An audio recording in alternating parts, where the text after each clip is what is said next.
Lord, you are surely be good to me. Lord, you are surely be good to me. Lord, you are surely be good to me. You are God, what is love, Lord, Lord, you are surely be good to me. Lord, you are surely be good to me. Lord, you are surely be good to me.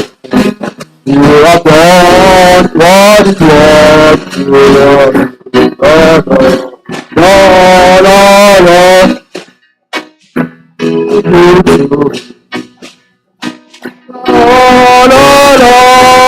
just surely be good to me.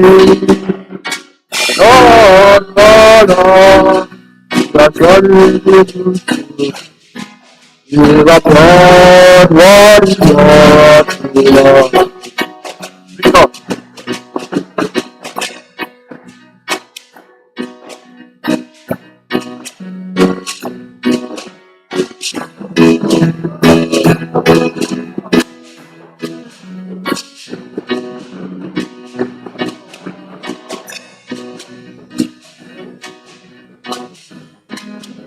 Child of God. Lord, you are surely be good to me. Lord, you are surely be good to me. Lord,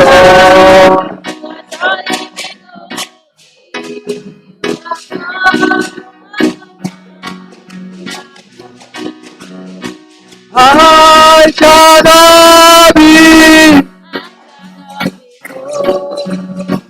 I cannot be. Just by that was planted by the water.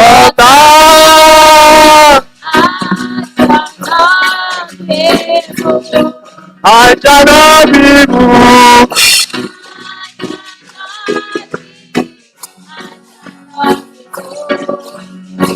I cannot be just by that was planted by the water.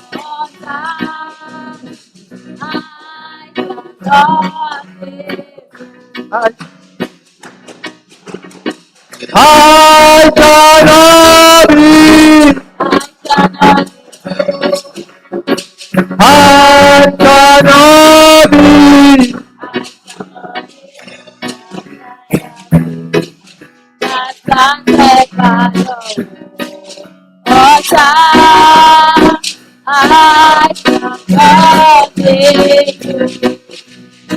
Bye. When the morning comes,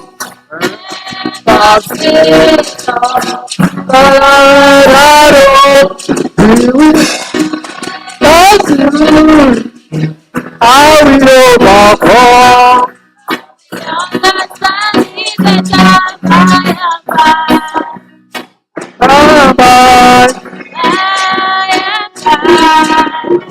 When the morning comes, when the spirit comes, Lord, I gotta know.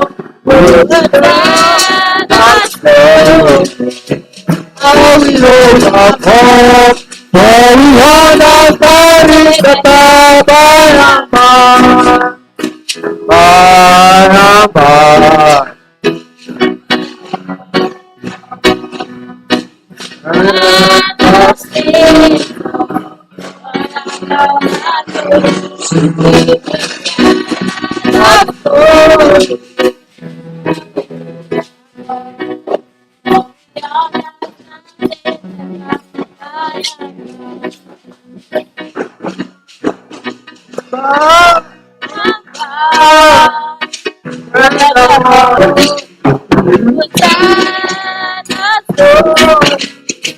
How we overcome, for we understand it better by number.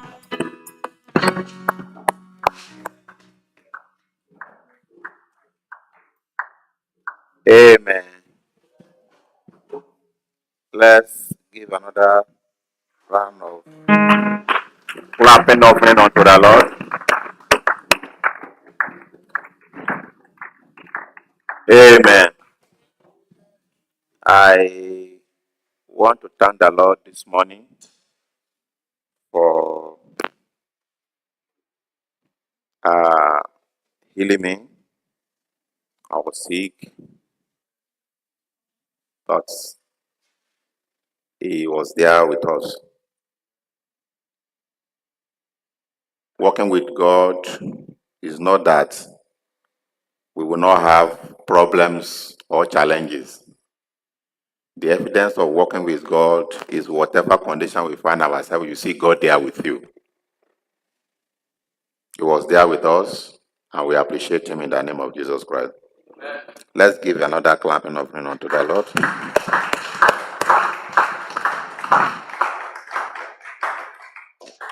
Good morning, everyone. And I'm using this opportunity to greet our brothers and sisters online for being and believing in this ministry. And it is my prayer that there will be sufficient food from this altar and all other dedicated altars around the globe to feed our hungry soul in the name of Jesus Christ. I pray that the Lord will give us strength. This is an anointing, courage, and faith, so that we'll always be there for the Lord's business till the when our life will be over in the name of Jesus Christ. We want to be doing it until when our time will up. May God keep us in the name of Jesus Christ. I want to continue in our teachings. Mami Adeni, you are welcome. God bless you. We would love to always have you around us. May God bless your family in Jesus' name. I greet everyone. Let's take our Bible to Isaiah chapter 32. Jesus is coming to fix this world. It's our topic. Jesu mbo wa láti wá táyé ìṣe. It has been a very long, I think this is the third part of the sermon. And I don't think it can end today. Brothers and sisters, I believe you will not stop in praying for the forthcoming conventions. It has been a burden in my heart. All I want is God to come and manifest Himself. That this will not be like another convention. It will be a different one, where God desires to walk. May God help us to be a worthy instrument in His hand in the name of Jesus Christ. I want to, between now and next week Sunday, I'm planning to finish the topic, the sermon.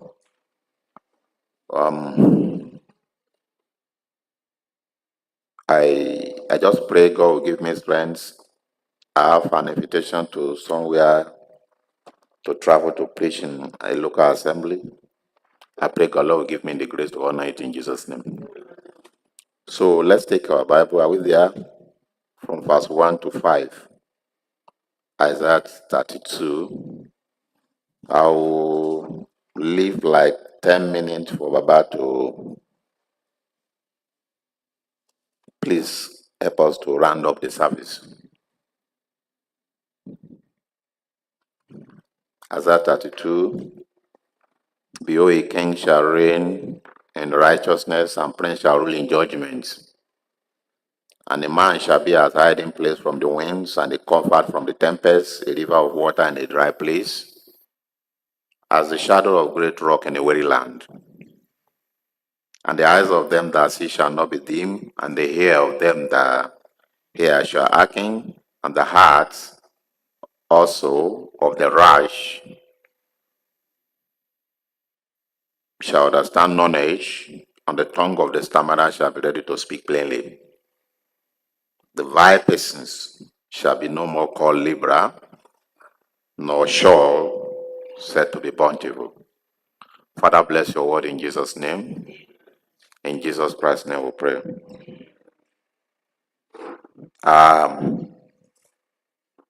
Restore, brothers and sisters. I know some of us need husband. Some of us need to finish our course, whether in the university or polytechnic or institute of higher learning, with a good grade. I know some of us need money, some of us need husband, some of us need wife, some of us need blessings, some of us need directions on how to go in life. These are needful. I also have need as well as I'm standing before you. Some of us need children. Some of us need our children to be blessed. Some of us have been praying for our children to achieve things in life and all of that. I'm also a human being. I have needs. But I want to, seek for our understanding this morning. Let us put those things aside. We need them. But for the moment of this sermon, let's put it aside, because even when you have them, time is coming that you will not be able to use them. Àkókò ń bọ̀ wá tẹ́ bá ní gbogbo nǹkan yẹn nílé rí lò. Inú àlàáfíà lèèyàn ti ń lò ó. Inú àlàáfíà lẹ ti ń rọ́mọ yín tí yóò máa dùn. The world is coming to face a calamity. And I want you to hear the word of God understandably so that you will not be able to partake out of it. Don't forget, don't follow what denominations are telling you. They are telling you lies. God is coming to round up everything. He created this world and is going to close it when he will it, without consulting any man. Ọlọ́run dá ayé yìí, yóò sì palẹ̀ gbogbo ẹ̀ mọ́ nígbà tó bá wù, lives of anybody. The only people that can be privileged to understand the way God is working is the people of God, the restored brothers and sisters.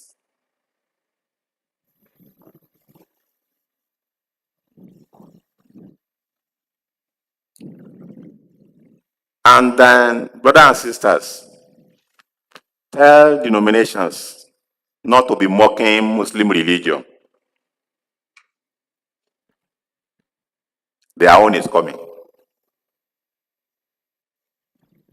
You know, there are dissidents that rose up now within the Islamic setting, and they were pulling the religion down. The same people Pharaoh trained Moses were the same Moses that pulled down the empire. So the same children that Islamic religion trained, they are the one that is pulling the religion down today. So don't let denomination mock them. Their own is coming. In every denominations, there will be uprising of dissidents. Go and check the meaning of the dissidents. In the next few years, you will see a lot. There will arise among each denominations the people, their children, they train, and they will take up the weaknesses of every denomination and pull the empire down. Please don't play with what I'm saying. In the next few years, the next 5-10 years, you will see it. Why? Because God wants to crumble everything that the hand of man made.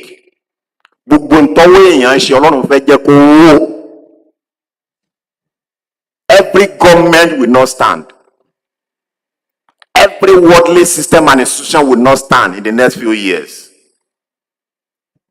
There will be dissident in every organization to pull the same building that holds them, that feed them, that clothe them, to pull it down.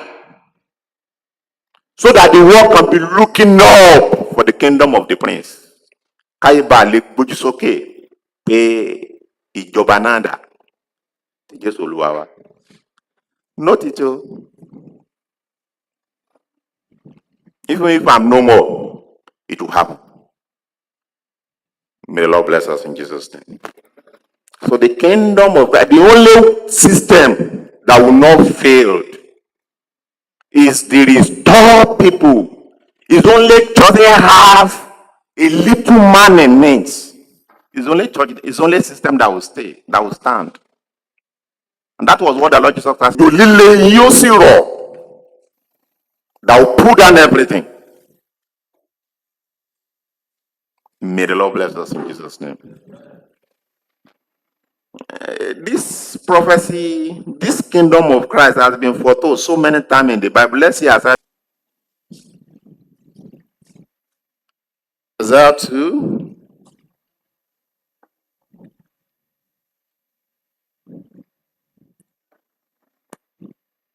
From verse 1 to 5. The word that Isaiah the son of Amos saw concerning Judah and Jerusalem, and it shall come to pass in the last day. We are in the last day. That the mountain of the house of the Lord house shall be established in the top of the mountains. Òkè Ọlọ́run.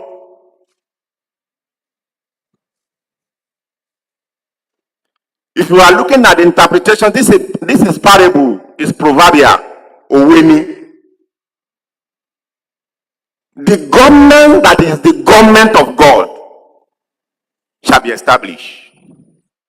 The kingdom that is the kingdom of God shall be established above all the kingdoms of the earth.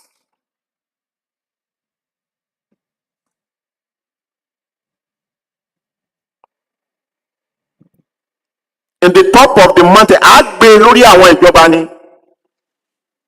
Christ's kingdom shall be placed above all the kingdom of the earth. And it shall be exalted above the hills. No matter how empire is famous and is branded. And you know what? There is no empire in the history of this world that stands forever. That we have history of rising of famous empires and they fell. But Jesus only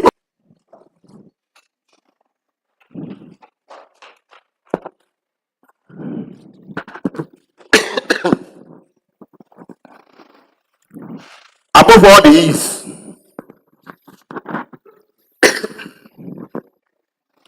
And all nations shall flow into it. All nations shall flow into that kingdom. That means there is no way all nations can flow into it unless God make useless of the system of the world. When all earthly system has failed. May the Lord bless us. That's why I said, don't prioritize money, don't prioritize houses, don't prioritize certificate, don't prioritize marriage. It will come to a time you have those things and it will not be useful. I've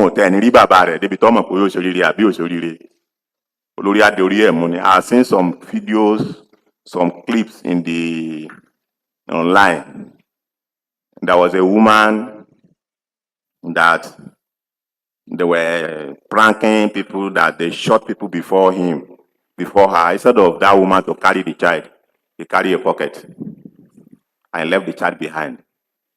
So ìgbà tójú bá tálàfíà bá wà lẹ̀ ń rojú pẹ́ ń take care ọmọ. So let's listen to this thing first. May the Lord bless us in Jesus' name.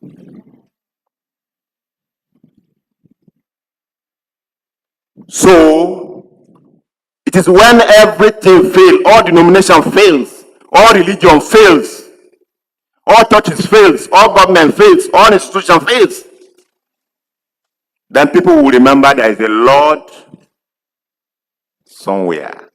Let's seek for him. That time will come, and it will soon become in the name of the Lord. You can finish the reading to verse 5 because of our time.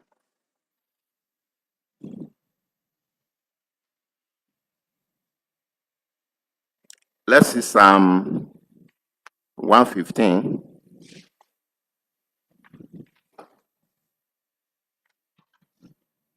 Psalm 115.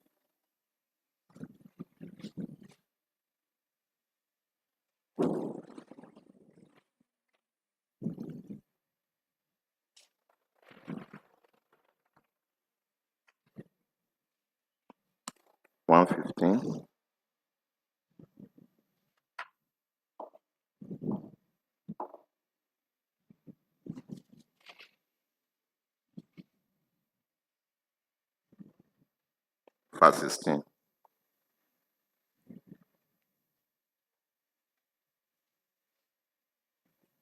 Praise the Lord, brethren.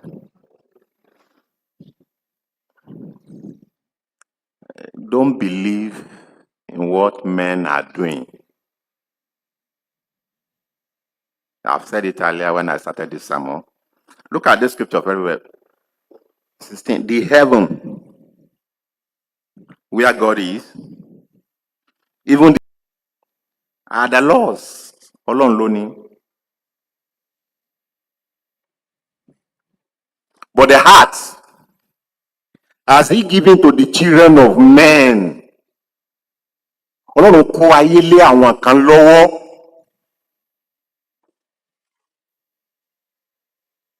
It is God that allow all different religions to rise up.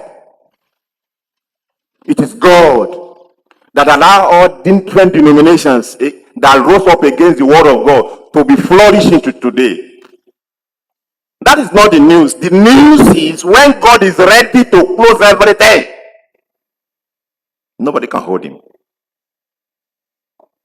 And I'm not telling you this morning, don't let it met you strangely. Ẹ má jẹ́ ó bá yín lójijì.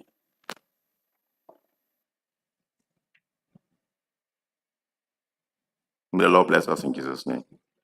It is God that gave them power, even to work against himself. Ọlọ́run fáwọn èèyàn lágbára ká máa ṣiṣẹ́ lòdì sóhun. May the Lord bless us in Jesus' name. When Salem and Covenant, they were very toddler. I used to play with them very well on the bed. Yes. And he'll be happy. He'll be happy. He'll be happy. I can leave him like that to be rejoicing on that victory for 5 minutes. When I am ready and I now turn. So that's where God is playing with the word. May the Lord help us in Jesus' name. Let them be happy now. Let them be celebrate now. Until they change. If they don't change, their joy shall be turned into mourning. Amen. Let's move forward.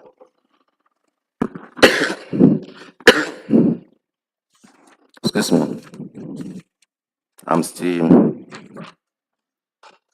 battling with cold.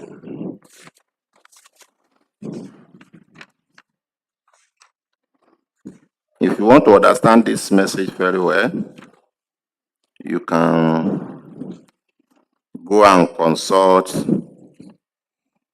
our online channel. This is part 3. You have part 1 and part 2 there, so that you know where we are coming from. Eagle Strength TV on YouTube. We have those recorded teachings there so that you can be fully abreast with where we are coming from and where we are going to.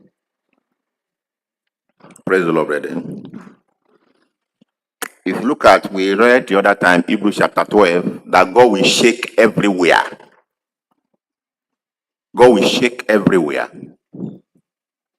It's a pity that people are castigating our politicians today. There's no politician that will go into office that doesn't have a godly mind or a good mind to do the right thing. But there are powers that is working against them. Even you, as you are taking that, if they put you there, you mess up. Because God is shaking everywhere. Even if I'm putting there, I will mess up. Because God is shaking everywhere. If any kingdom stand, then we don't need the kingdom of Christ. If false churches stand, we don't need the true church. If all these religions stand, we don't need the religions of God himself that is sanctioned. May the Lord bless us in Jesus' name. Now, continuation of where we are teaching, even the God-ordained kingdom in Israel failed. We are given a difference today, that there's a difference between the kingdom of Jesus Christ and the kingdom of David. The kingdom of David is worldly, and it has failed. Because if kingdom of David stand, we don't need the kingdom of Christ. So even all the kingdom that God established in Israel failed. They were 40. Hebrews chapter 1. Hebrews chapter 1. Hebrews chapter 1. Verse 8 and 9. Jesus is coming with a better kingdom. Better than that of David. Better than that of Solomon. See here, but unto the Son he said, thy throne, O God. The Bible was not calling Jesus God here. It was the man that was prophesying when he said, thus say the Lord, I can see Brother Moses, oh God. I'm not calling Brother Moses, I'm just acclaiming that God is with me. Is beyond that of David and Solomon. And if you look at Isaiah chapter 32 where we read, his kingdom will be faultless. The kingdom of David was 40. The kingdom of Saul was 40. The kingdom of Solomon were 40.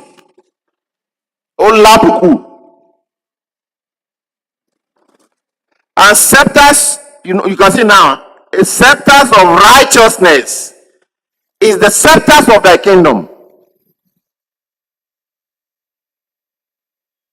Jesus' kingdom will be full of righteousness, and there will never be iniquity in it from A to Z, from beginning to the end. And you know it's coming to rule for 1,000 years, not 4 years, as the political democracy something put it now. 1 second terms, and it's 1,000 years. Our own government is coming. That's why I said, tell those people that are saying Christians should participate in the worldly kingdom. They have lost their senses. How can PDP in Nigeria, opposition government now, say you want to go and work under APC? It's not done, brothers and sisters. How can a member of opposition party say they want to go and work under the ruling party to make the difference? First, their policy is different from your own policy. It's not done.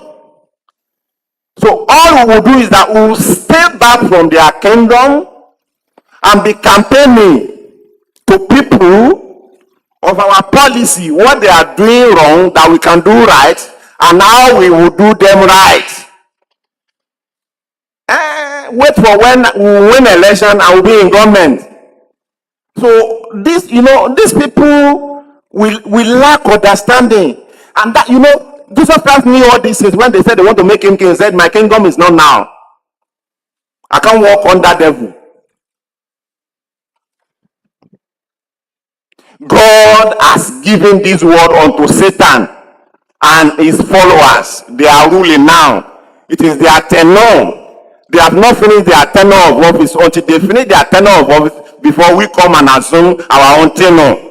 And that was what demon was telling the Lord Jesus Christ. Are you coming to take us before our time? Even demon know that the kingdom of the world were given to them for certain time. And these preachers were saying you should go and join them. It's a loss of identity. When people lose their identity, they misbehave anyhow. May God save us in the name of Jesus Christ. Amen.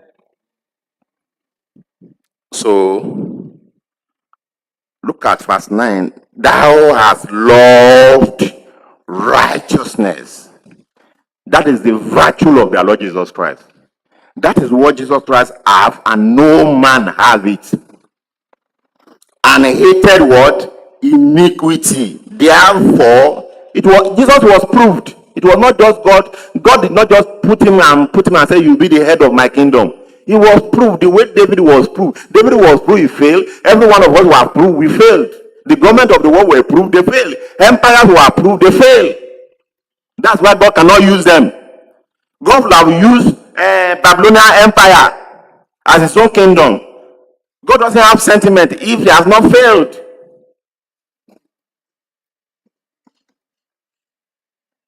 Thou hated. Therefore, God, even thy God, has anointed thee with the oil of what? Of gladness above thy fellow, above all emperor in the world that has come, emperor that will still come from now on before his kingdom started, above all the powerful president, all the powerful head of state, all the powerful people that are full swell in this world. God has anointed Jesus above all of them, above David, above Solomon, above whoever that ruled in Jerusalem. Amen. What Psalm 1 Samuel chapter 8, what Israel failed to see here, they were asking for king, verse 19. They were asking for king. And as God will have it, though God promised them kings, that he will choose king for Jerusalem, but this time they were asking for king. It was not yet God time. And that's why don't let denomination push you anyhow into prayers. Oh, yeah, pray now. Somebody was saying, God have mercy upon me, and it should not be more than 24 hours. You are not praying now.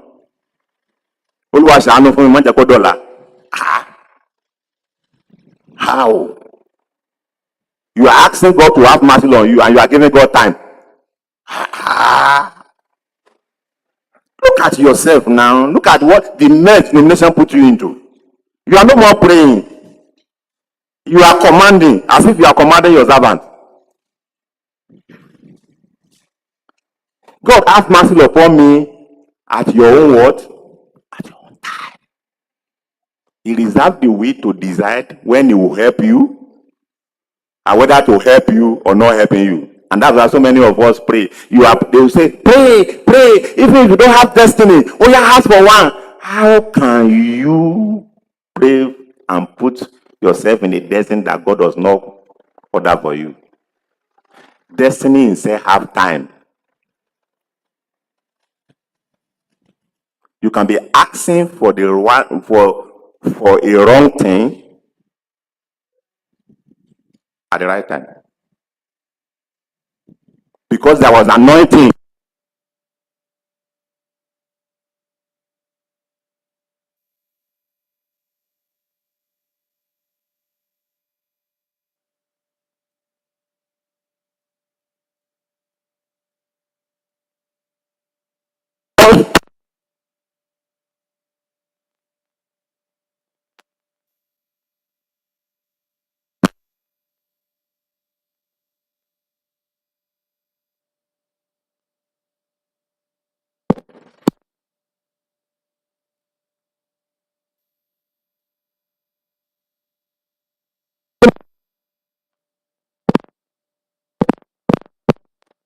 The anointing that came on that land that day was for one person, not two. And you can see Jesus around. He is somebody, and you are dragging him. Come and heal me also. Come and heal me also. You are asking for the wrong thing at the right time. Though the anointing to heal was around, but was not meant for you for that day. Wait for your time. And you can be right asking for the right thing at the wrong time. So here, Israel was asking for the right thing at the wrong time. So any prayer you pray and God will answer is when you are asking for the right thing at the right time. Even in the right environment. It has to be what God wants to do, when God wants to do it, and where God wants to do it. That's the secret for those people that are close to God.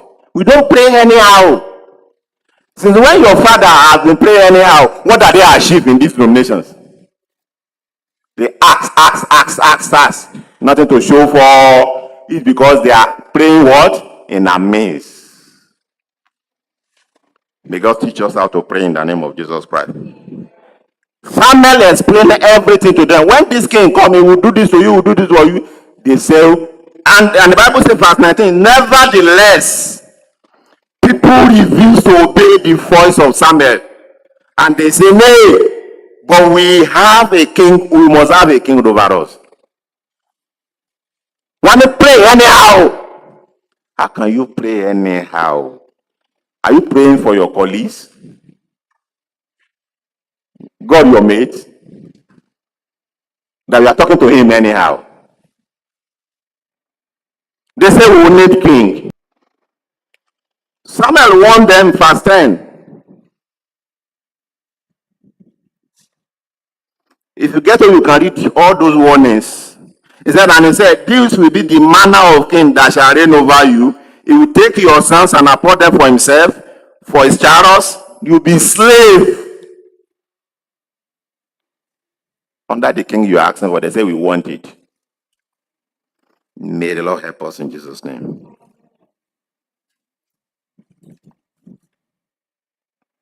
Praise the Lord. And that's why everything that was done under the Old Testament,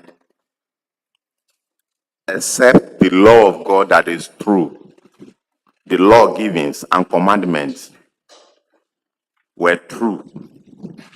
God's commandment was not 40 till today. And Jesus' doctrine came to build on that commandment. Everything God gave in the Old Testament aside for his law and commandment, they were 40. Why did God give the 40 things? No, he must give it because he wanted to use the earthly things to serve as a shadow of a spiritual thing for us today. I can feel May the Lord help us in Jesus' name. And if you see there is difference between the real man and the shadow. If there is a sun, go under the sun. You go under the sun. Stand in the sun. You will see your shadow.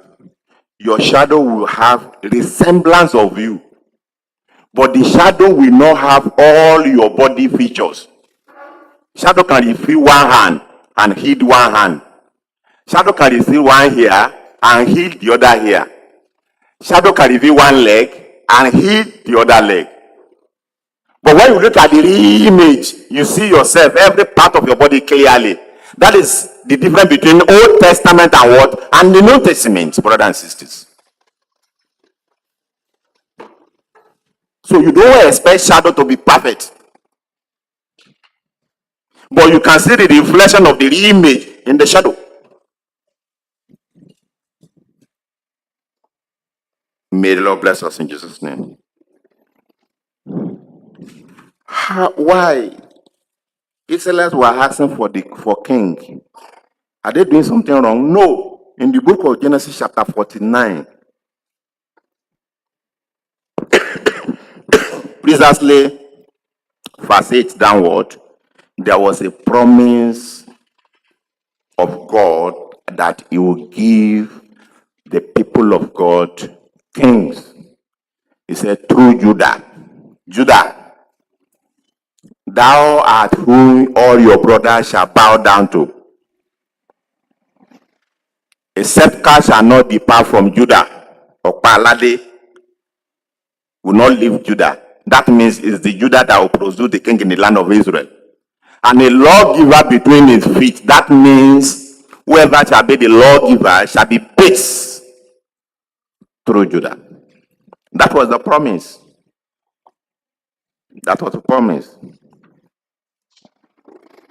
But the person God want to use was just like 12 years old by that time. He has not yet matured.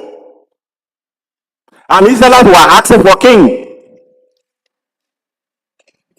God want to use David. God was preparing David that will come from the tribe of Judah. And Israelites were asking for king. At that time, we want it now. Please, brothers and sisters, restore brothers and sisters, mind your prayers. You can pray for what will destroy you. If you pray, if God loves you, ask for what is not meant for you. If God loves you, he will not give you. But if God wants to treat you like a bastard, if you ask for what does not belong to you, he will give you for your own destructions. Mind what you are asking for.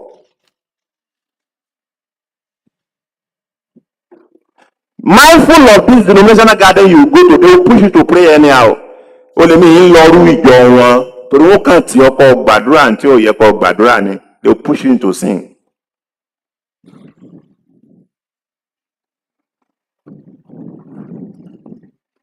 The first problem is when God will give them the king, he didn't give them according to his promise. He picked from the tribe of Benjamin. It's a problem. It's a problem. When somebody who doesn't have the promise were picked to fulfill it. Why are you complaining that King Saul messed up? Why should you be blaming him? If you are blaming Saul, you must blame because God gave him the right commandment, but he couldn't follow it. But in the body chemistry of King Saul, he doesn't have what it takes to fulfill that position. He was not from the tribe of Judah. He would have failed.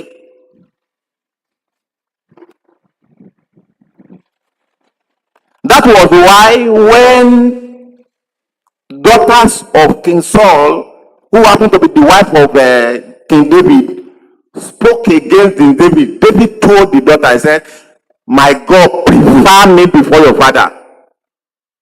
There is a meaning there. Bàbá Ọlọ́run ó ti yàn mí síwájú bàbá rẹ̀.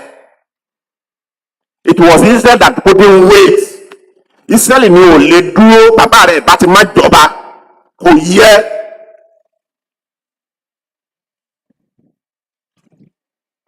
May the Lord help us in Jesus' name. That was why King Saul failed. You know these stories. He failed.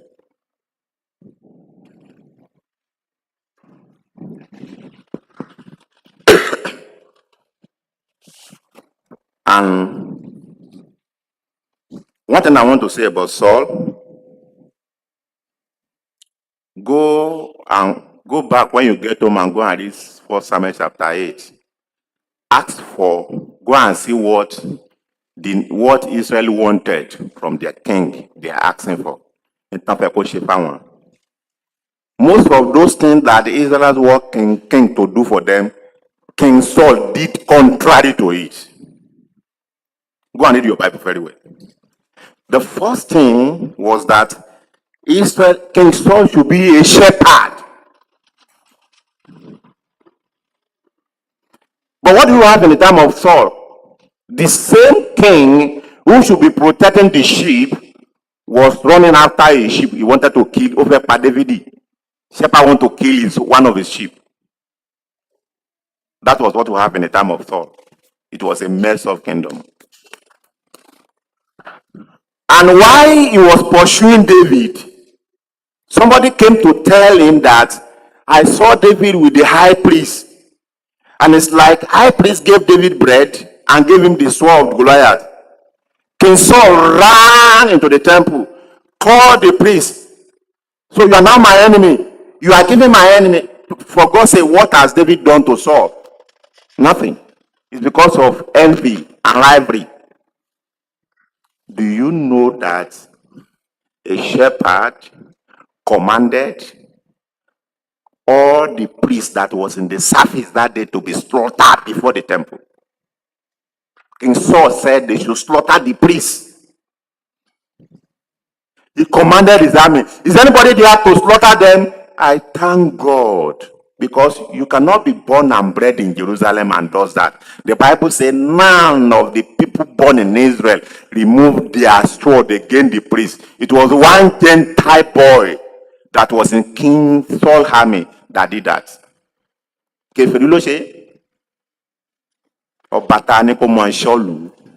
Jesus will never be like that. That is the difference. David also caused pains at home. Even when God will choose from Judah, I thought when God will choose from Judah, there will be difference. That was different. David was a man after God's own heart. He served God with all his heart. He respected God, he feared God, he followed his commandment. But the problem of David was that God picked the seed of Judah in the flesh. Ọmọ Judah ní patara la mú. And the one that will rule in righteousness will be tribe of Judah in the seed of God, spiritual seed. So David failed because he doesn't have the promise. Not because he doesn't have the promise. He failed because he was seed of Judah in the flesh. And the flesh can never be profitable to God. And that's why you see him snatching the wife of fellow Israelites. He even killed that person. He took his wife and killed the husband. So if David kingdom perfect, we don't need that of Jesus Christ. And I told you there was. David also was used by God against the enemy of God. But God is righteous. Some people are using the standard of David. So those people that call themselves Christian today, most of us, we have lost our identity. We don't even know whom we are. How can you compare yourself with that of David? How can you be praying like David? The same God, because under Old Testament it was tit for tat. But under New Testament, when the testament has changed, the order must change. Under New Testament, it was praying for your enemy. If they are hungry, give them food, because we are in a perfect kingdom. David operated under imperfect kingdom. So you don't compare yourself with David. You don't pray like David. You won't be killing people like David. But God, who was a righteous God, you know when David wanted to build the temple, God said, your hand is full of what? You can't build a house for me. You can see the difference between how God allowed Old Testament and what God wanted as God himself, a pure God. Was it not God that helped David to do that? Yes, but it was under 40 Testament. May the Lord bless us in Jesus' name.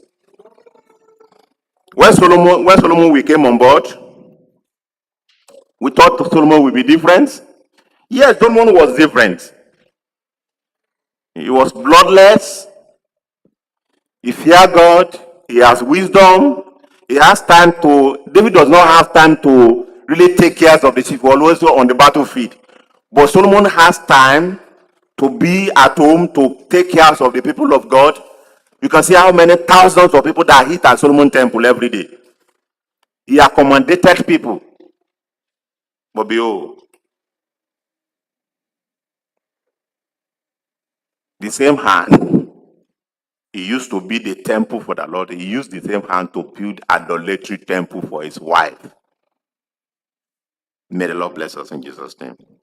At the end, he rebelled against God. Where was that wisdom that was given that cannot help Solomon to the end? It was because the wisdom was given to carnal man. It's different. Where was that anointing that was given Solomon that could not help him to the end?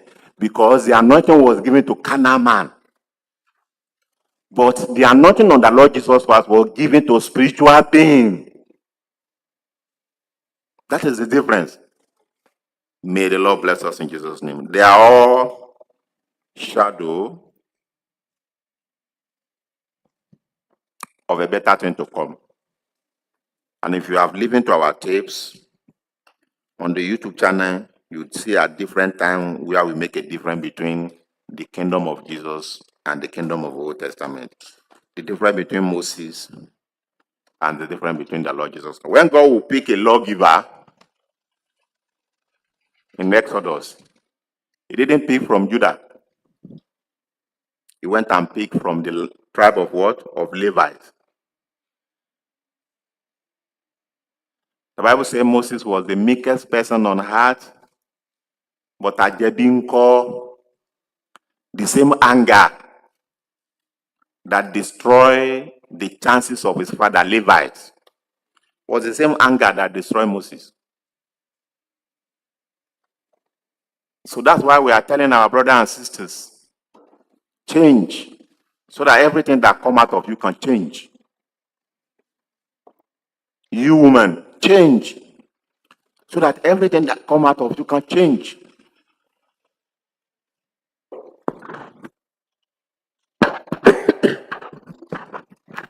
He said, when a tree change, its fruit or what?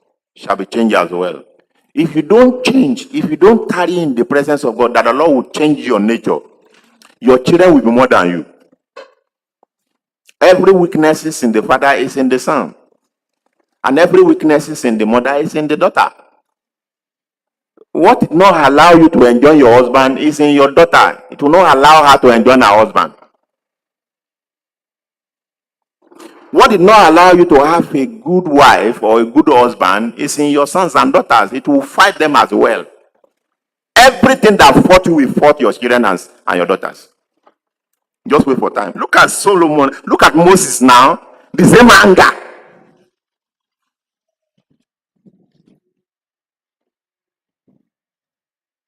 Some of you don't like your father. You don't know that you are a good fashion of your father. You'll be worse than your father. Some of you don't like your mother. You don't know that you are a greater fashion of your mother if you don't change.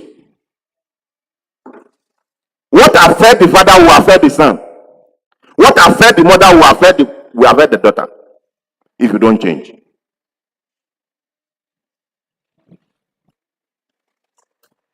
That is the truth. Because you give birth to whom you are. Your daughter is the coordination of your destiny. Your mother, your son is the coordination of your destiny. Everything that destroys your chances will destroy them. It's not a cause, it's in the blood. So if you can change now, it shows that your children will change. If God can have mercy on you, it shows that God can have mercy on your children as well. That is the gospel. Solomon also failed. If you look at Isaiah chapter 32, where we have read, say, a king shall reign in righteousness and princes shall rule in what? In judgment. Apart from the fact that, King Saul failed, David failed, Solomon failed, their princes also are worse. Jesus' kingdom will never be like that. Let's give a flashlight onto the princes of David. Princes of David, they were full of misconduct. Àwọn ọmọ ọba Dáfídì ìwàkiwà ni, and a minister was preaching, but Connie said David has lack discipline. Dáfídì ò mọ bá ṣe ń bọ́ mọ́ wí. He lacked discipline. He doesn't know how to discipline children at the right time. He lacked discipline. So you just don't just be a father that I'm going to I'm going up and down. You must have time to sit down with your children and discipline them at the right time. That work can take you away for weeks, but for 1 week you will be with them. The children must know that about it day. For this 1 week now, we go see hell. That's how a godly father does. You must have time for your children. Let your wife be saying that your father will soon come. I will report you to your father. That was what affected David here. Look at Amnon and Tamar. You can go and visit the Bible. Amnon said he's sick. He has fever. And don't forget, the Bible said that he has been lusting over his step sister. Amnon and Tamar are steps brethren. And the Bible recorded that Amnon has been hiding Tamar. He's lusting over Tamar. And he has a bad friend. Mind the company you are keeping. The company you are keeping will influence your character. Those people you are working with, those people you are sitting with. You can't see me having friends sitting with all these people that doesn't have where they are going to, like myself. That doesn't have spiritual qualities like myself. If you are sitting down with those people that drink, you are almost a drinker. Those people that smoke, those that are often Kali. If the people you are sitting with, they will influence you. Out of the 3 bad character, you will take one at least out of what they are doing. This wicked friend advised Amnon to pretend as if he's sick and go and meet the king and say, let my sister come and cook for me. And he raped his stepsister. And the Tamar went and reported to the father. What do you expect David to do? There is a law in Israel. Stone that child. In fact, the Bible, according to the Deuteronomy, he said David should be the first person to take a stone and stone Amnon. But he didn't. And when you, king, did not stone his son, they don't born you well to stone.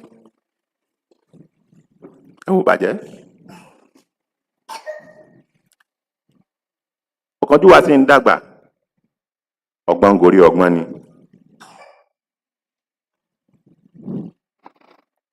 So, and the sister told Amnon, okay, let's go and meet the king. Ask for my hand in marriage. He said, no, I hate you, because it was a love, it was not a genuine love. So he pushed the daughter away.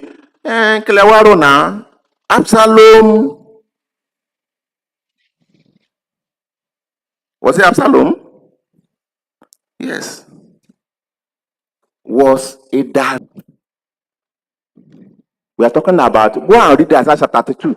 He said, kings shall reign in righteousness and princes shall rule in what? In judgment. And I'm now telling you, bringing a searchlight to the kingdom of David, that the king were bad and the princes were worse, and the kingdom of Jesus Christ will never be like this.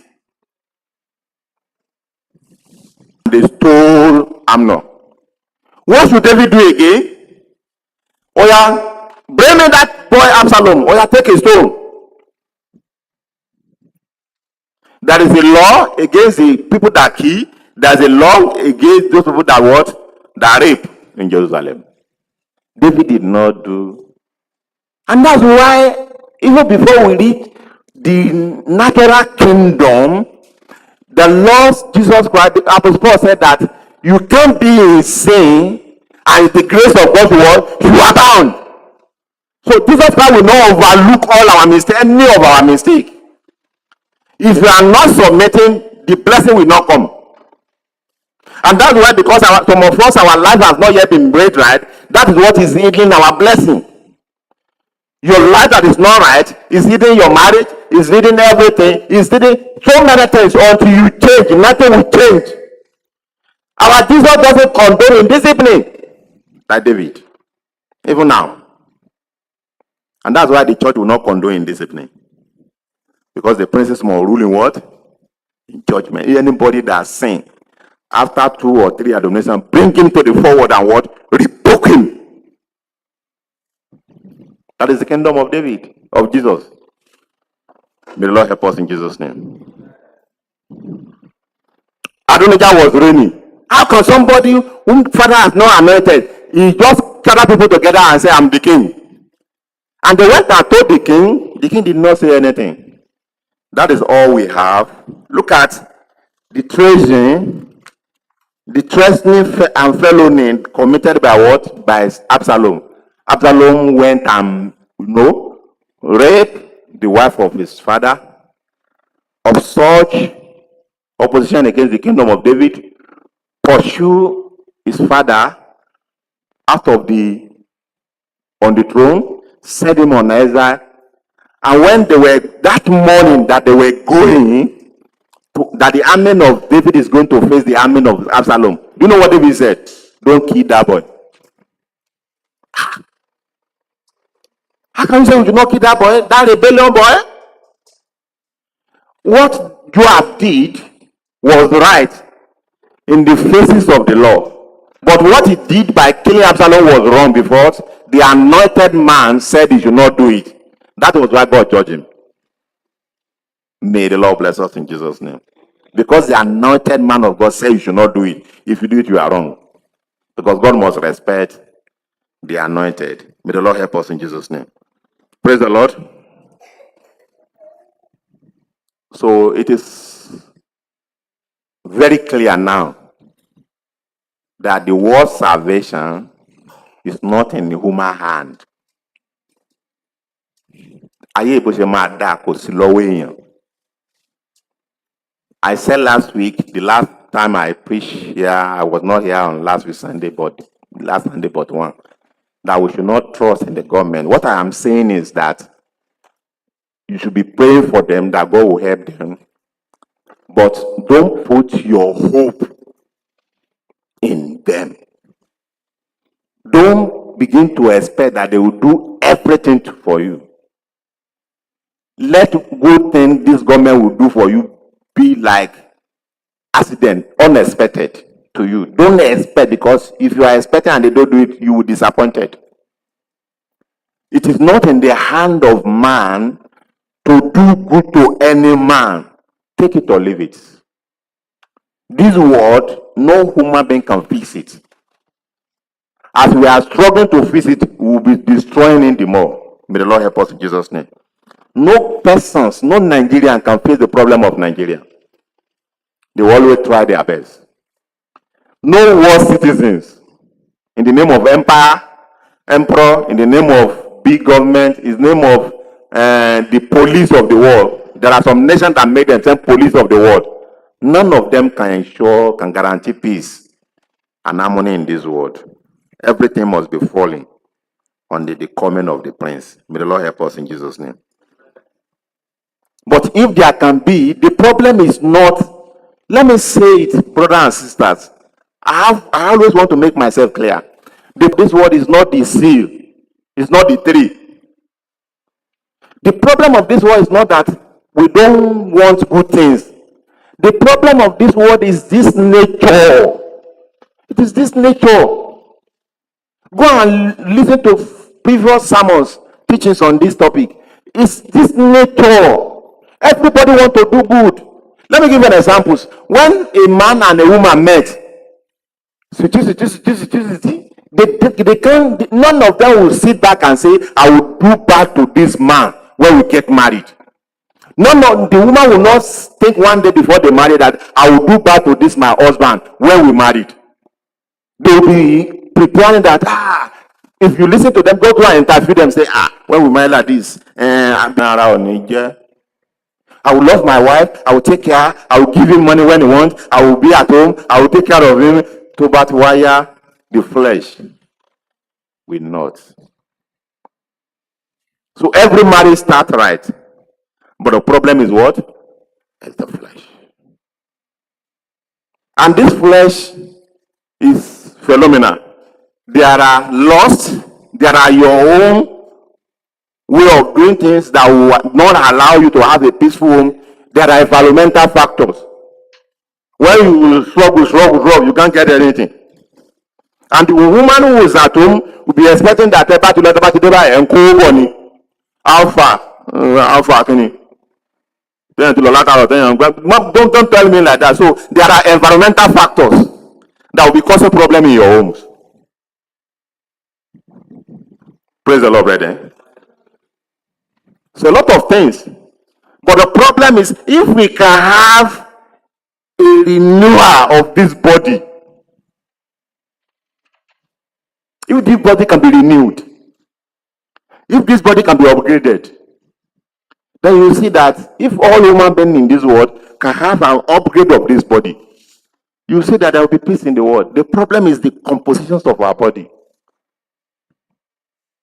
If this body can be changed,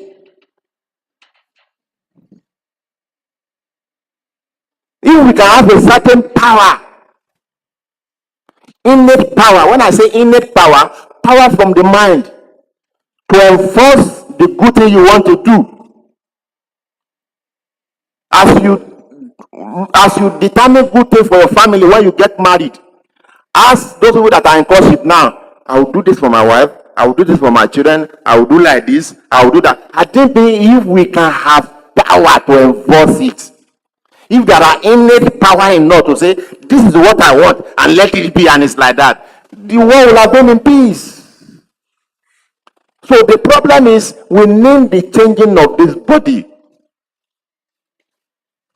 That's why I said, if you as a woman can be like that person in Matthew chapter 5 and Matthew chapter 7, that if they slap you in the right cheeks, turn your left cheeks. If they ask of your clothes, give the inner one. Your husband will be happy with you always. But the problem is, look at how he's looking at me. What will lady Jaban? Bó lẹ ṣe wò mí báwọn? Bó mo ṣe wò yín? Mo mi láti ṣe wò mí yẹn. Merely looking can be a problem.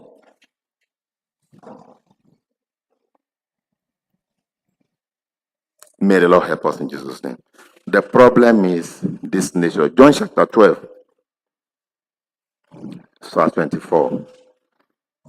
And what Jesus is coming to do first is to change this nature, to upgrade it, to give it the innate power, so that the weaknesses will not control us again. That's the policy, the first policy. So if any government cannot change, and that's why you see there was an advocacy in this country, let change begin with you. Change. The campaign slogan of President Buhari late was change. Change dole, how did you call it? So now the advocates, they were now saying that let change begin with you. Let every one of us change before a country can be changed. So because we are unable to change, that's why the world problem will not be solved. Every one of us are full of weaknesses and full of selflessness, selfishness. May the Lord bless us in Jesus' name. And somebody who said when he was dating the woman, when you are dating your woman, there's a lot of things you will tell her. So you can't come. I want to see one friend wrong by me. Somebody will say, I will take care of you. I will do this. There was a story I had. Come on, Beske. The man will buy Beske and keep it in his pocket. So we ensure that the woman has slept. You go out and begin to eat Beske. Beske, that 1 naira. You can see selfishness. Beske. That is selfishness. Hi. May the Lord help us in Jesus' name. So, John chapter 12, verse 24, Jesus is coming to fix this world.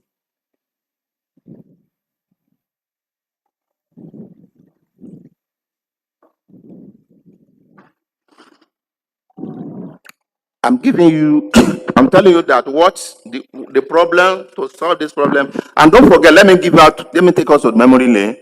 The world was still peaceful until when Adam and Eve fell. It was when they fell that everything in the world fell with them. That's what I'm saying? So the problem is disobedience from man before the world turned into what it is today. May the Lord bless us in Jesus. Look at what Jesus Christ is coming to do. Verily, verily, I say unto you, except a corn of wheat fall into the ground and died, it abide alone. But if it dies, it brings forth more fruit. I'm talking about regeneration, brothers and sisters. I'm talking about redemptions of human beings. I'm talking about upgrading of human nature.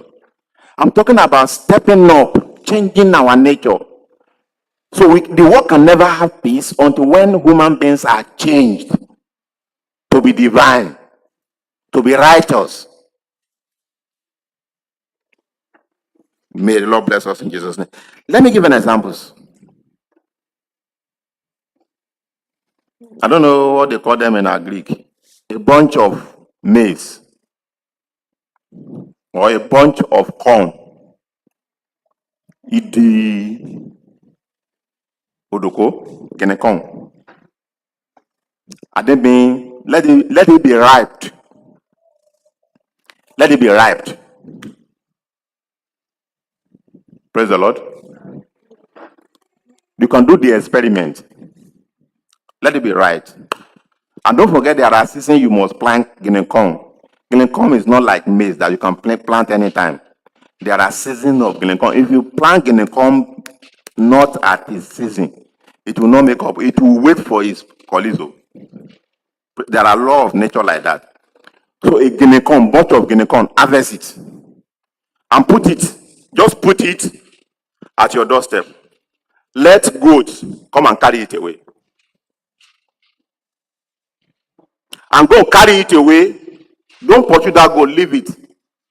Just pray that while the goat was struggling to pick the guinea corn with his bunch on the ground, pray that one should fall down out of it. There's no way one will not fall down. Don't pursue it. Don't pursue the one. Let goat go and eat it. Then bring down one. Bring it on the table like this. Hello, bro. He said, fine. Your fellow guinea corn has been taken away and has been eaten by an animal. Do you love your brothers? You say, I love them. Can you redeem them? You say, I will do. Can you follow the condition? You say, yes. What I will do now is that I will go and plant you. You will be on the ground for 5 days in darkness. You will die. And you will bring up another life. And after 4 months, you will redeem back all the laws, everything to reproduce what the goat has taken away is in that single seed. That was what Jesus Christ came to do, to give us a new life. Redemptions. The first policy of the Lord Jesus Christ, change them, change their nature. Then there can be, and that is what he's doing now, in preparation for our own tenure of office. When we will assume the kingdom of this world and we will rule in righteousness. And that's why we are preaching salvation to you. We are preaching born again for you. We are preaching regeneration for you. We are preaching restoration for you. We are preaching reconciliation for you. So stop asking for wife, asking for money, asking for certificate. First, God's salvation first in Christ. May the Lord help us in Jesus' name. So that's what he came to do on it. 22. We need a special seed. 19. 9 from verse 9. 9 to 18.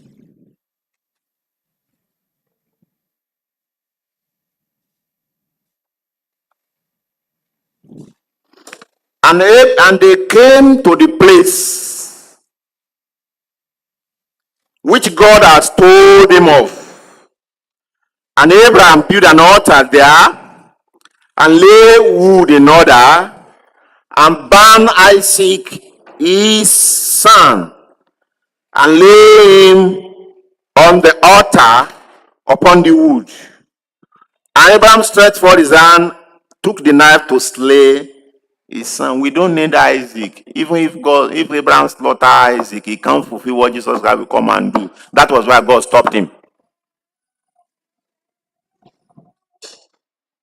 If he slaughtered Isaac, he can't fulfill what Jesus will do. That was why God stopped him. God just wants Isaac to demonstrate. Isaac was a teacher of the Lord Jesus Christ. When you come, you must submit that I submit to your father as I submit to my father. When you come, as my father led me to the altar, bowed my hand without me struggling, and wanted to slaughter me, you must submit to your father as well. Isaac was a teacher of the Lord Jesus Christ. Do more than I have done. You must do more than I have done. They are shadows. They are shadows. We need a special human being that God will kill for our sin. You know, in the Old Testament, when you bring two goats, if you want to do sin offering. Now, one goat, like Babalawo used to say, they will say, bring money in your pocket and talk on that money. You know, some people, if they want to give alms, they will now be talking on that money. All my problem, all the poverty, let it go with this money. Whosoever catch this money, you understand? Let my poverty leave me and pray upon him. So in the Old Testament, you will confess your sin on that goat. All my sin is on you. All I have done since my father and mother beat me is on you. You carry my sin. You carry all my problem. The fornication I committed is on you. I put it on you. You know, your innocence, I take it. My sin, you take it. And they will slaughter that thing. So when you have confessed your sin on that animal and they slaughter it, he has paid for the sin. Because you bought it. You bought it for the purpose of transforming your sin on him, on it.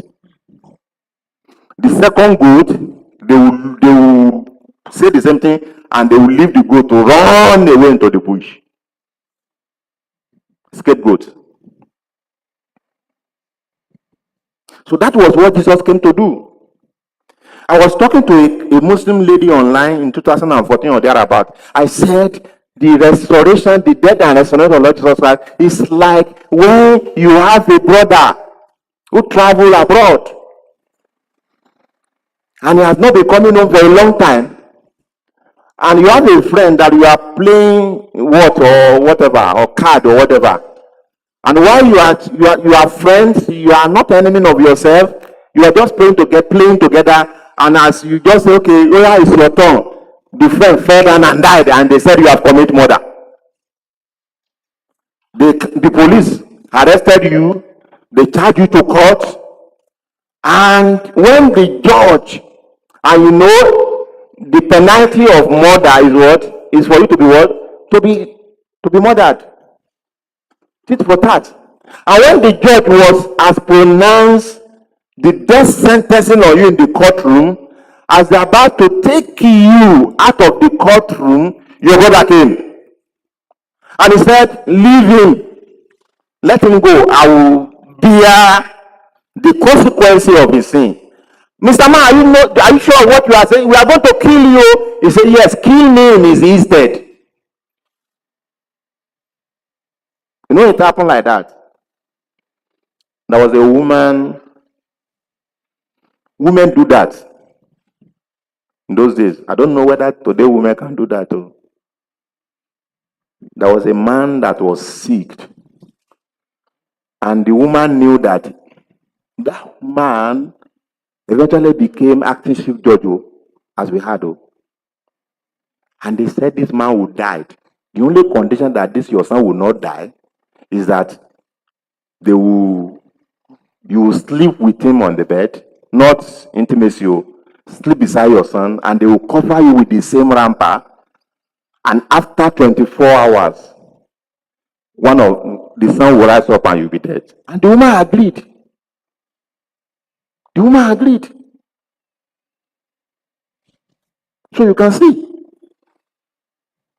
So what Jesus Christ came to do is not even new thing among the human beings. We have seen father who surrendered his life for his son to live. We have seen mother who allowed themselves to pie because they want to spare the life of their children. It happens. And after 24 hours, the son stood up and the woman was dead. That son, as we had, became acting judge of this nation, of this state. So he said, kill me. And they killed the brother. And they spear his junior brother. They called the doctor. He was satisfied to be what? To be dead. And they put him in the mortuary. Dead. Frozen. And in the third day, the man was sneezing. See, who is that? They brought him out. Behold, he's alive.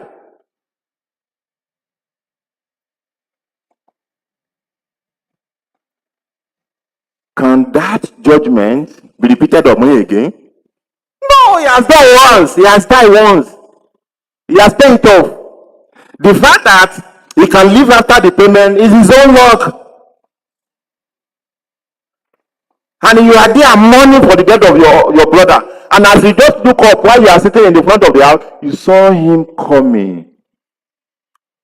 You ran to meet him. What did you ask from him? You know, he came back with dollars and pound sterling. He has different cars that he came up with. What will you have? He said, no, my bro, I brought you. No, brother, keep that, keep dollar, keep everything. That power you use, keep me. So that I can be using it for others. That is what Jesus Christ came to do.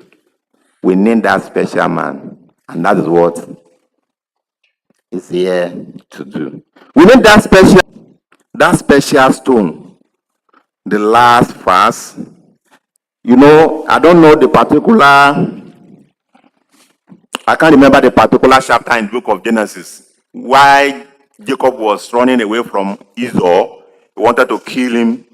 And he was going to his uncle's house, Laman. And the Bible said that sun set along his journey and he has to sleep on the road. Where he find himself to sleep, the Bible said that there were many stones there. And Jacob picked one out of those stones and he used it as a pillow. While he was sleeping, there was a dream. He saw a ladder from heaven coming on that stones, and he saw an angel ascending and descending.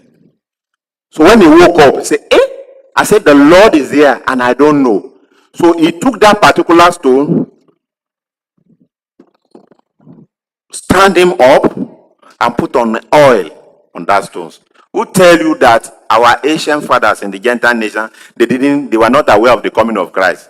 That stone they were putting on, something was telling them there is coming a special person among human beings. As you make this stone special and you are putting on it, there's coming an anointed man that will come and save the world.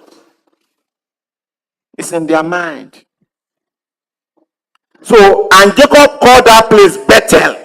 The Bible said that was the same place Jesus was beat. In Belawabi, Jesus. So in John chapter 1 verse, the last verse, look at what Jesus said here. Verse 50, and Jesus said and said unto him, because I said unto thee, I saw thee under the fig tree, believest thou shalt see greater things than this. Jesus was now acknowledging that stone was me, that Jacob anointed in the wilderness. And verse 51, and he said unto him, verily, verily, I say unto you, hereafter ye shall see heaven open, as heaven opened on Jacob, and the angel of God ascending and descending upon the Son of Man. He was telling us that he was that stone. And after Jesus has left, now you can see ministers coming to preach. Ladder is God sending anointing to fall on men, to declare the glory of Christ, and climb the ladder to heaven again. That ladder has been, the traffic of that ladder has been very busy since the resurrection of the Lord Jesus Christ. I'm not intimidated. And there are so many people that will come after me too. There are 12 that use the ladder. There are 7s that will use the ladder. There are 2 that use the ladder. There are so many ministers like myself that are using the ladder now. I'm part of those angels coming from heaven. After the ministration, climb the ladder back to eternity. May the Lord bless us in Jesus' name. So that's what we stand for. May the Lord bless us in Jesus' name. So, brothers and sisters, as I said the other time, remove Genesis chapter 3. Genesis chapter 3. If it's possible to remove Genesis chapter 3 from our history, if there is a power to remove what happened in Genesis chapter 3 from human history, the world will have been a paradise. Till now, remove Genesis chapter 3. If you remove Genesis chapter 3, a lot of things will change. The story will not be like this. It will be, the world will be peaceful, the world will be righteous, everything will be happening as it will be like in the paradise. May the Lord help us in Jesus' name. So Genesis chapter 3 is the watershed in human history. May the Lord bless us in Jesus' name. So, and that is why Abraham said, if there is a tax somewhere, if there is a tax, it shows there is a water somewhere. If there is no food to eat, we will not be hungry. If there is no water to drink, we will not be thirsty. If there's no clothes to wear, we will not be feeling cold. And that's why, ask everybody on the street today, one thing you can't take from any human being, whether they are serpent seed, or foolish virgin, or wise virgin, or they are Muslim, or they are Hindus, or they are different denominations. What do you desire for this world? They will tell you, I'm imagining a world without crisis, without violence, a peaceful world where everybody will be living in harmony and tranquility. It's a dream of everybody. And because we are dreaming that, it shows that Jesus is coming to fulfill it. It's a task. If a politician will come out to campaign now and they will say, I will give you light, I will give you free education, I will give you all this, they will, in their imagination, they will give you a peaceful world. It shows somebody that can do it is somewhere. And may the Lord bless us in Jesus' name. Praise the Lord. What I'm saying is, there is something fundamentally missing in this body. I'm only saying this for you to know that you need salvation. You need salvation. You need salvation. Let's see 2 Corinthians chapter 5. We need salvation. Jesus' kingdom will not come until he has changed all his subjects. Because Jesus Christ cannot avoid when you begin to have the type of Amnon in his kingdom, the type of Absalom, that of Adonijah in his kingdom. So anybody that will participate in the kingdom of Christ must be forth, their nature must be forth changed now. So if you are not changing now, you can't be part of his kingdom. Because his kingdom will be full of righteousness, either from the king or from the princes.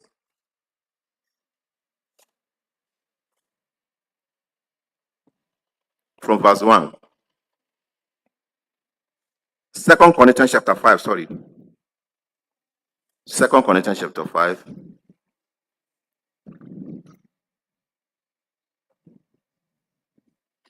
We need something better. That's what Apostle Paul is saying here.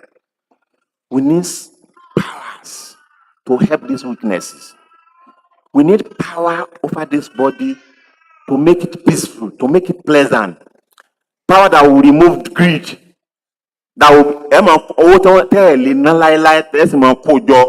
that power that will remove it. Power that will remove, you see, overuse of power, abuse of power. Power that will use, hatred from husband to wife, argument from husband to wife, unpleasantness from husband to wife, from wife to husband. Power that will remove all those weaknesses that doesn't allow us to have peace with our wife, with our husband, in our working place, that will not let them pay us the due salary, that will let them to be cheating us, that will let our neighbors to be thinking evil, that to be plotting, people that be assassinating. Power that will remove that power, that weaknesses that will make our fellow men to be kidnapping fellow men when you have not sinned against them, when you have not done anything wrong, and they will be collecting ransom. Power that will remove all those weaknesses. Power that will make you to stop looking at another man's wife. Power that will remove fornication, adultery. Power that will remove all those things that spoil the world. We need that power. That's what Apostle Paul is saying here.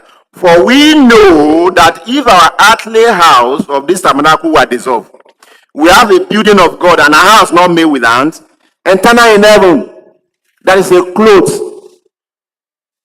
We are naked. As I'm here now, I'm still naked. I'm still naked. I'm naked because the code of weaknesses is affecting me. Òtútù àìlera, àìlèṣe bí mo ṣe fẹ́, ó mú mi. Òtútù àìlèṣe bí mo ṣe fẹ́, gbogbo good thing that I have in mind to do for my family, to do for the church, to do for the world, the way I want the world to live. The code of weaknesses is still catching me as I walk clothed now. And anybody that know that they are naked, their behavior will be different. Have you seen a naked person on the street who is mentally okay, struggling for food? Eh? Eh? Begging for money? Asking you to give him his car? How do you see him? The first thing to open in the one hand to cover the breast, one hand to cover the private part.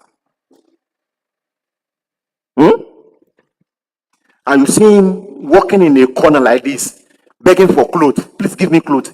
Please clothes. Please clothes. If this is a man, you see man cover the private part like this. Please clothes. Food, no, not food. Clothes first. No, motor, no motor. I want to build house. No, not house. Let me build house for you. No, clothes. If you are saying salvation first.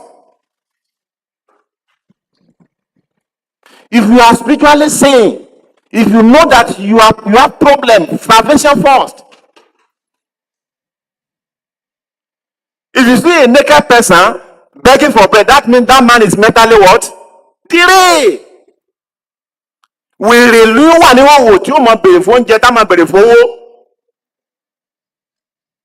So if I see somebody like you who has not gotten the rebirth, if you have not having divine nature and you are praying, Lord, give me house, give me, I say you are spiritually insane. Something is wrong with your spiritual compositions. May the Lord bless us in Jesus' name. Powers. Let's see Psalm 68. We're talking about power. And that's why you see us here in this ministry. All we talk about is your salvation. Leave motor aside. Leave marriage aside. Leave children aside. Leave money aside. Leave certificate aside. Your salvation first. That's why Jesus Christ said, first seek ye the kingdom of God and what? And his righteousness. And all other things are what? Shall be added. Yes. That is the mystery. That was what Jesus Christ was trying to project. Psalm 68, verse 18.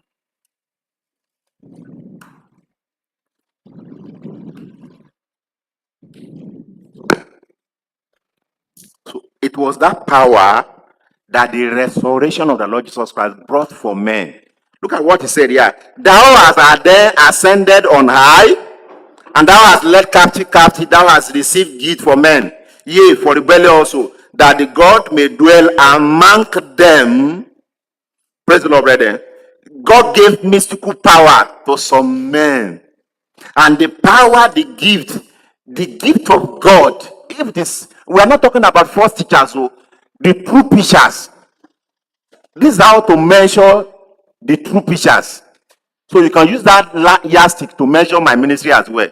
If I fail, go out of this place. Don't even say goodbye to me. This is the way to measure the true ministry.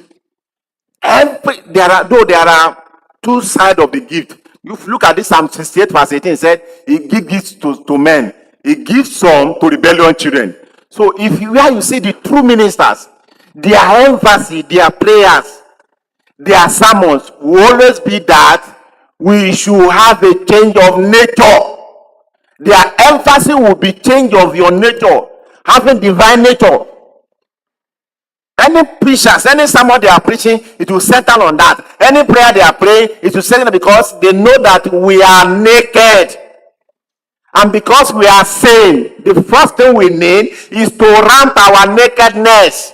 It's only a madman that will be naked and will be praying for food, praying for car. And that is what denomination are offering. The rebellion children, you are naked, they will not be giving you food and the clothes. They will be saying you have dollars. Pray that God will send your children to abroad. Say that they will give you visa. Pray that you before this month this year end, you buy car, you build your own houses. I was watching, even in the end time message, this kind of a strange spirit is in operation. I was saying somebody who is doing you, pray that that person will die so that next year your glory will follow. Can you cooking ogomento daddy? Salem, did I hear it rightly? Like that, Abi? There's somebody who will see you. End time, you can see strange anointing upon men. He said, pray that somebody who is doing you will die this year or next year, so that after his death, your glory will now come out. Somebody who is still naked, who is still full of weaknesses, who need clothes, who needs salvation first.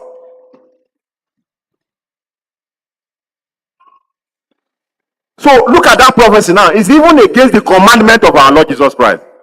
Say, love your enemy. I don't know the kind of anointing that is upon prophet of end time. That they are breaking the scripture. They take pleasure in stamping upon the commandment of our Lord. The Lord Jesus Christ said, if your enemy is thirsty, give them water. If they are naked, give them clothes. Pray for them, bless them. And you are standing as an anointed of Christ, prophesying against the word of God. These are false anointing upon men. Anointing on rebellious children. That's how the disciples put it. May the Lord bless us in Jesus' name. So, in the Matthew chapter 13, you discover that there is two types of. I have 5 minutes to leave here. There are two types of anointing there. Matthew 13. Anointing that will fall on affairs of the wheat, the angel that will gather the wheat, and anointing that. This is where Jesus Christ derived that parable. Here you can see the gift given to men, to some men to gather wheat, the gift given to some rebellious children to gather tax. Praise the Lord, brethren. So there are two, and every servant, every religion, every how do I put it? Every religion came from God. All ministers, whether they are preaching forces or they are preaching the truth, they are ordained from God because we are both working for God. In the olden days, when I was living with my grandfather, on the day of harvest, the elder will meet. You will choose a date that you want to harvest your crops. So other people's wives Other people's children will come to your farm to help you harvest. There are bargaining. You take 25% of all the harvest you harvest. That's the bargaining. Now, next tomorrow, my wife and my children also will go and help Baba. The upper tomorrow, our children, wife and children will go and help. So that's how they do communal effort, communal relationship. So on the day of harvest, there will be plenty. While we are hoeing, while we are planting, me and my grandfather will plant, will dress. But in the day of harvest, we have a plenty people in the farm.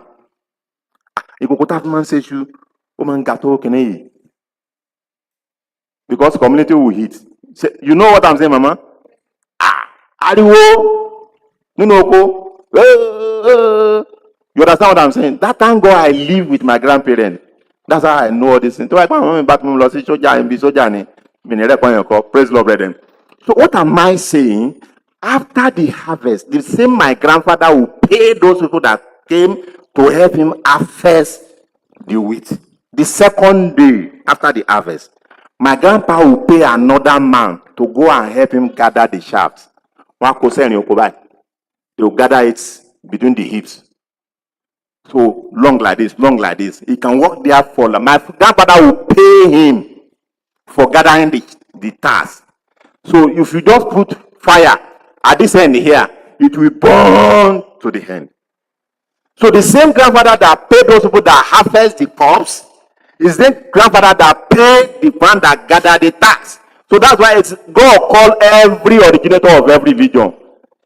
Now you go separate, and this one is gathering tax, this one is gathering. If you are not gathering the wheat until you are preaching according to the redemption message of Christ, any minister that does not preach exactly, wholesomely according to the redemption message of Christ, is a servant of what?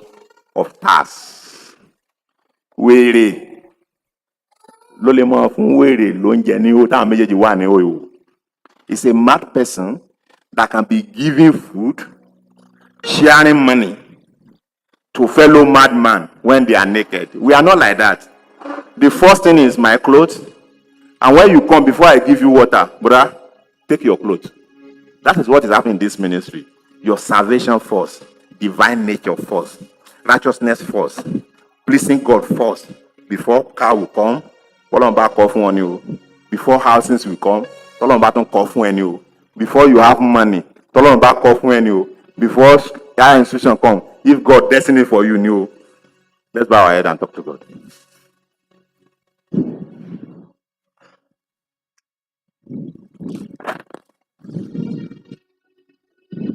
In fact, it is God that gave the political power to all these native doctors to oppress and to enslave. And now, to oppress and it's all fraud, so that God can show that to all men that He is still God and righteous. Yes, now. Yes. Let's commit ourselves to God. The Lord will help us. Now, where is invite our Father? Father, bless your people.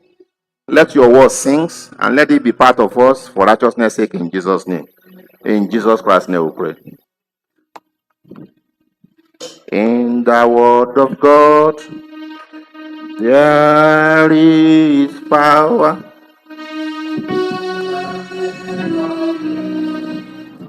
God bless you.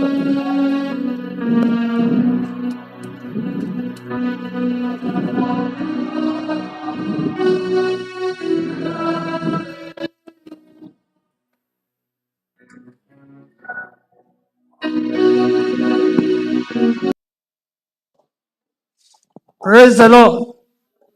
Are we blessed? Are we truly blessed?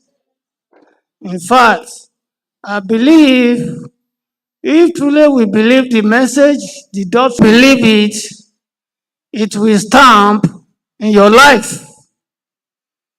It will be a nature unto you to use it throughout the day of your life, because every teaching has a spirit that is follow it. And I know the teaching of this morning was followed by the Holy Ghost. And if it's followed by the Holy Spirit, it has to do tangible thing in your life. It will not be something that you hear it and you let it go like that. May the Lord bless our soul. We really love the teaching. And the Lord will help us to hide it in our hearts so that it will produce the mind of Christ. It will produce the purpose of God giving this message. May the Lord bless us in Jesus' name. In a short time, I would like you to observe the life of Jesus Christ. In all of his ministry, when it was in earthly ministry, there's no any fault you can find in him. He's always perfect. He do everything according to the will of God. And there is no any fault you can find in him. And it is a sign of his kingdom. As we hear the teaching now, David has his own faults. Every one of them, they have a place where we can point to them as a fault. But when you see Jesus Christ, when it was upon the face of the earth, there is no any fault you can point unto him. May the Lord bless us. Give us an example how his kingdom will be when he now fully come to rule the whole world. May the Lord bless us in the name of Jesus Christ.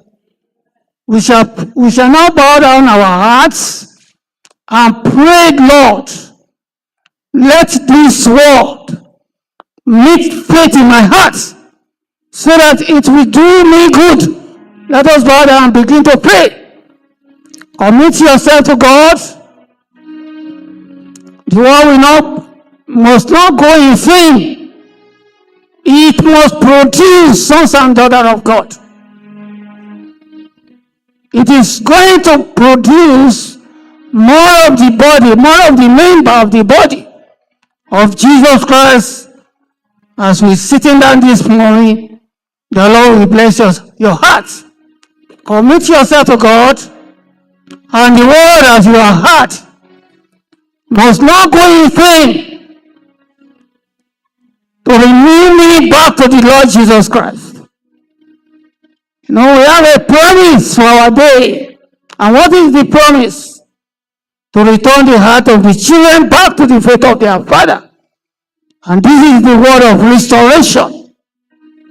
To be like them, to be like Jesus, to be like our father apostle, to be like Paul apostle, to be like Jesus Christ. Lord, let this message that I heard this morning, let it produce sons and daughters unto you, Lord. Let it be. We pray earnestly prayer for this one. Commit yourself to God. The purpose of being here is to hear the truth. Now, I believe we have heard the truth, and it is the truth that makes one free. Lord, make me free. All the things that I'm passing through, all the things that is attaching to my life, Lord, let it be removed by the word of this morning. And commit the pastor that have given us the message, commit him to the hand of God, more anointing, more understanding, more wisdom, more ability to carry out the message of the time.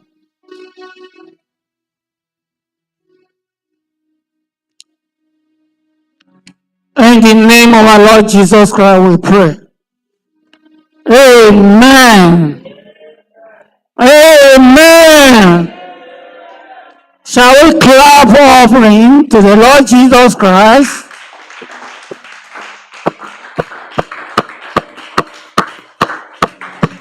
Praise the Lord. Let us sing a song to glorify the name of the Lord. Let's sing 231. 231. To God be the glory.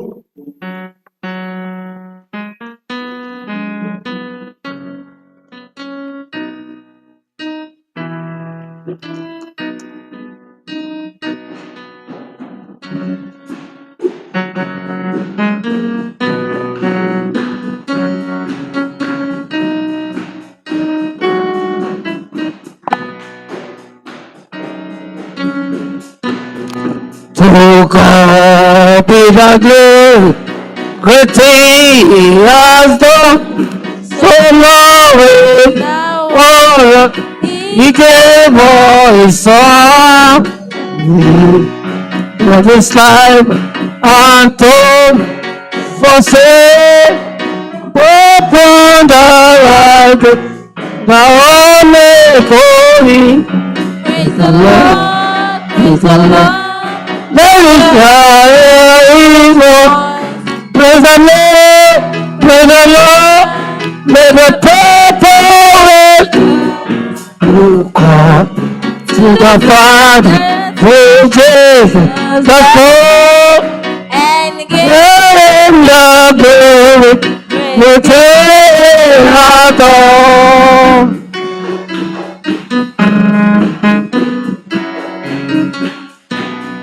Oh, Power, redemption, the portions of love.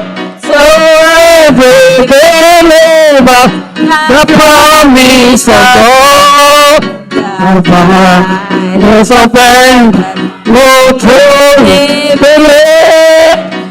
Moment for praise the Lord.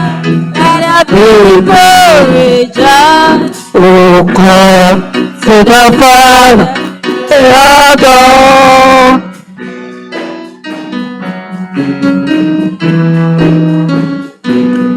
Greatly, He has taught us. Greatly, we do. And Great are rejoicing. Great great are we. we give. When the time, when Jesus is said, praise the Lord, praise the Lord, love is forever. Praise the Lord, to the Father, to Jesus, the Son, glory, grace, and adore. Let us pray. Our dear Lord, we thank you for this moment. Bless you for your goodness in our life. It is true, O Lord, that you will surely restore sons and daughters unto yourself before the coming of our bridegroom. O Lord, we have heard your words. Let it mix with faith in our hearts and do us good, O God. Our going out and coming in this week is in your hand. Take perfect control of everything in the name of our Lord Jesus Christ. Thank you for your blessing. Thank you for your understanding. Thank you for the minister who spoke to us. You speak through him. We cannot deny it. Blessed be your holy name. For us and pray in Jesus' name. Shalom.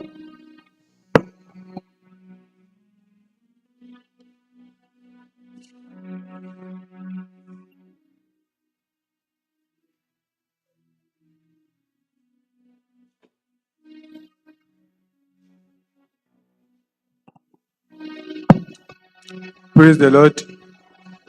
Praise the living Jesus. As we sing this song, we bring our offering. I have a Father that will never, never fail me. I have a Father that will never, never fail me. Jesus is my Father, He will never, never fail me. Rock of ages, never, never fail me. I have a Father that will never, never fail me. I have a Father that will never, never fail me. Jesus is my Father.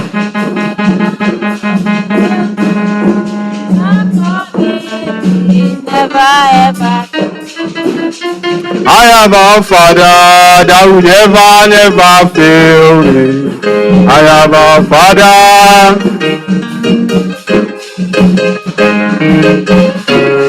He will never, never fail me.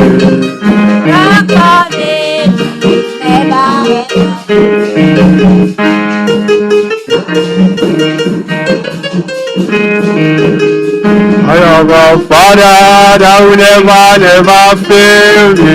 Jesus, Father, that will never, never fail me. Rock of ages, never ever fail. I can see everything, turning around, see everything, turning around for my good. I can see everything, turning around, turning around, turning around for my good. I can see everything, turning around, turning around, turning around for my favor. Turning around, turning around for my. I can see everything. Turning around for my good. In Jesus' name. Our Heavenly Father, Lord, Ancient of Days, we glorify you for this service. May you accept our thanks in the mighty name of Jesus. We bring this offering in your presence. May you bless and satisfy in the mighty name of Jesus. As we are going, Lord, may you go with us in the mighty name of Jesus. Father, Lord, we commit the forthcoming conversion into your able hand. May you take absolute control in the mighty name of Jesus. In Jesus' name, I will pray. Announcement. Tuesday for Women Fellowship, 9 to 12. 12 to 2. Okay, Wednesday, 5:30 to 6:30. Friday night VG, Sunday service starting 9 o'clock. In absence of nothing, let us rise up and share the grace.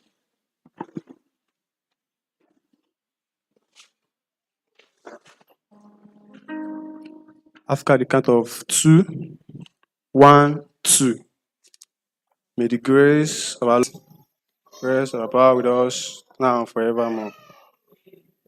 Surely, goodness and mercy shall follow us all the days of our lives.